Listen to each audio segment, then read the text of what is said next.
തമ്പുരാൻ എന്ന് വിളിച്ച അതേ നാവുകൊണ്ട് തന്നെ ചെറ്റ എന്ന് വിളിക്കേണ്ടി വന്നതിൽ മനസ്താപമുണ്ട്. എടോ, അപ്പൻ എന്ന് പേരുള്ള തേജായി ചെറ്റ, താൻ ആരാടോ? നാട്ടുരാജാവോ? തന്റെ കളരിയും മർമ്മവിദ്യയും തരികിട നമ്പറും ഒക്കെ ചെലവാകും ഇവിടത്തെ പാവം ജനങ്ങളുടെ അടുത്ത്. ഇതാള് വേറെയാ. കളി കുറെ കണ്ടവനാ ഞാൻ. കൊടിയേറ്റ് നടത്തിയെങ്കിൽ ഉത്സവം ജഗന്നാഥൻ നടത്തും.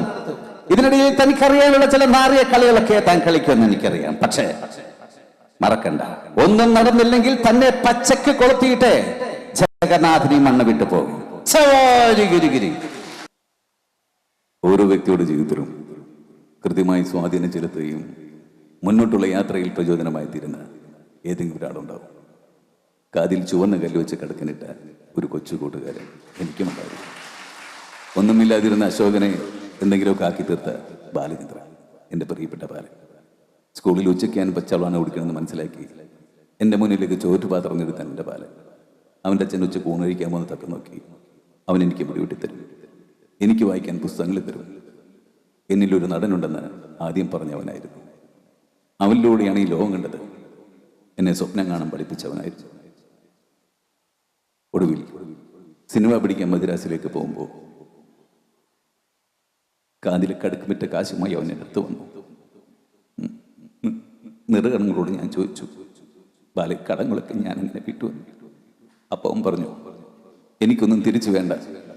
നാളെ ഇതുപോലൊരു സഹായം ആവശ്യപ്പെട്ട ഒരാൾ നിന്നെ തേടി വരും. നിനക്കത് ചെയ്യാൻ കഴിയുമെങ്കിൽ അപ്പോൾ മാത്രം എന്നെ ഓർത്താൽ മതിയെന്ന്. Thank you.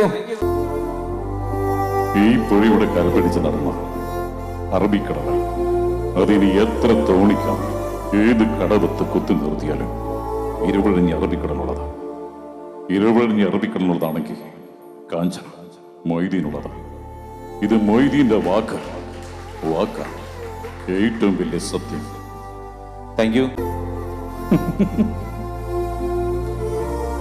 ഈ പുഴയുടെ കരപിടിച്ച് നടന്നാൽ അറബിക്കടലാണ്.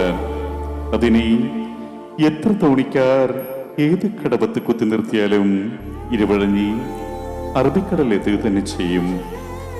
ഇരുവഴഞ്ഞി അറബിക്കടലുള്ളതാണെങ്കിൽ കാഞ്ചന മൊയ്തീനുള്ളതാണ്.